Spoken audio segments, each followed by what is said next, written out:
बिस्मिल्लाहिर्रहमानिर्रहीम। अस्सलाम वालेकुम। आज 8 अक्टूबर है और दिन है मंगल का। इस वक्त बात करेंगे ख्वाजा आसिफ साहब के एक बयान की, और दूसरा ये भी बात करेंगे कि ऐवान सदर में कल एक बड़ा दावा किया गया था, खबर चलवाई गई थी, वो भी फेक निकली है। और वाज़ेह तौर पर नज़र आ रहा है कि हुकूमत को अब ये नज़र आ रहा है कि इनका इक़्तिदार इनके हाथ से निकल रहा है, फिसल रहा है।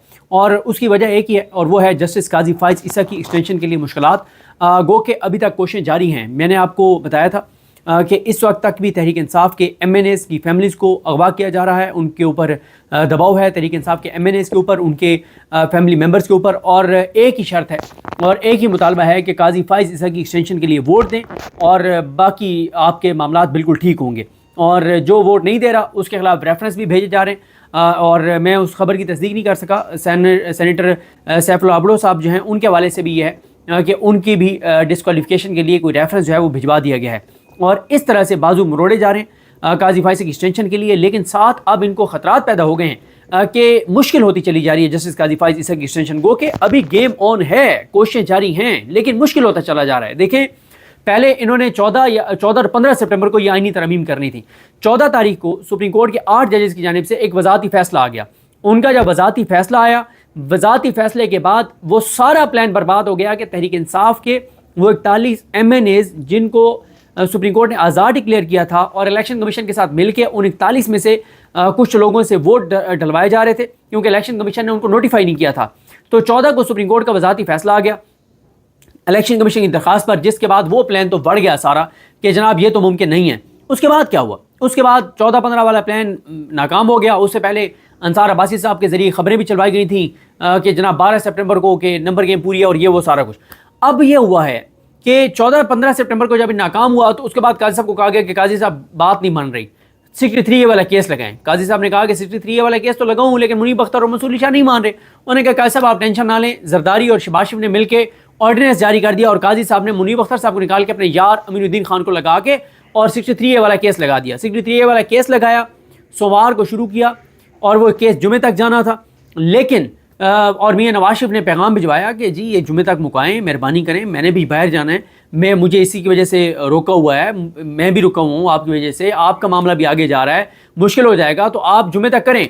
काजी साहब ने कहा जुमे की क्या ज़रूरत है, जुमेरात को मुका देते हैं। और काजी साहब ने जुमेरात को 3 अक्टूबर को कर दिया फैसला। काजी साहब ने 3 अक्टूबर को फैसला कर दिया। अब ये भी खदशा था कि 4 या 5 को ये इजलास ना बुला लें, यानी 3 को नहीं, 5 और 6 को। लेकिन पहले ये खबर आ गई थी कि जनाब 7 को इजलास बुलाया जा रहा है और 7 को इजलास बुलाया जाएगा और 8 को आईनी तरमीम हो जाएंगी। अब 8 आज गुजर चुकी है, यानी जब आप ये वीडियो देख रहे होंगे तो 9 तारीख का जो है वो आगाज़ हो गया होगा, 9 अक्टूबर बरोज़ बुध। अब देखें, मैं आपको एक वीडियो में बड़ी तफसील से बता चुका था कि अगर काजी फ़ाइज़ ईसा की एक्सटेंशन होनी है तो वो 10 अक्टूबर रात 12 बजे तक हो जाए तो हो जाए।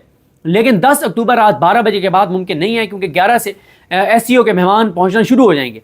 अब ये है कि अब मामला, यानी आप देखें ना, आप कितना एक टाइम रह गया है। 9 शुरू हो गई है, आज 9 का दिन है और इस वक्त तक इजलास के वाले से कोई खैर खबर नहीं है, कोई ऐसी चीज़ नहीं है कि इजलास हो रहा है। तो इसका मतलब यह है कि मुश्किल हो गया है, क्योंकि 14, 15, 16 छुट्टी है।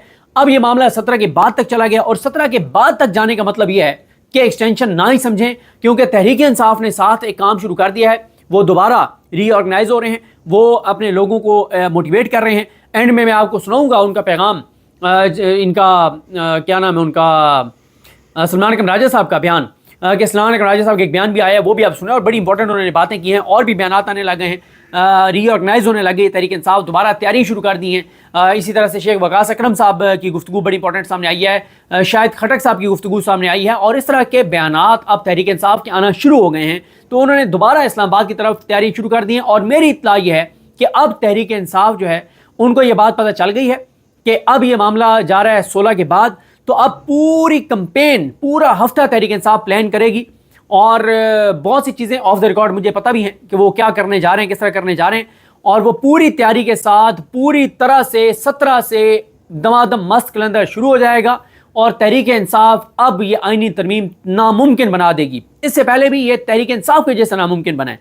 पहला ये नंबर 1 क्रेडिट उन 8 जजेस का जाता है जिन्होंने मखसूस नशिस्तों का फैसला दिया। फिर उनका क्रेडिट जाता है कि एन उस टाइम के ऊपर जब इलेक्शन कमीशन और नून लीग, शरीफ खानदान और पूरा निज़ाम मिलके और PTI के 41 आज़ाद MNA से करवा रहे थे, उस वक्त उन्होंने वज़ाती फैसला जारी कर दिया।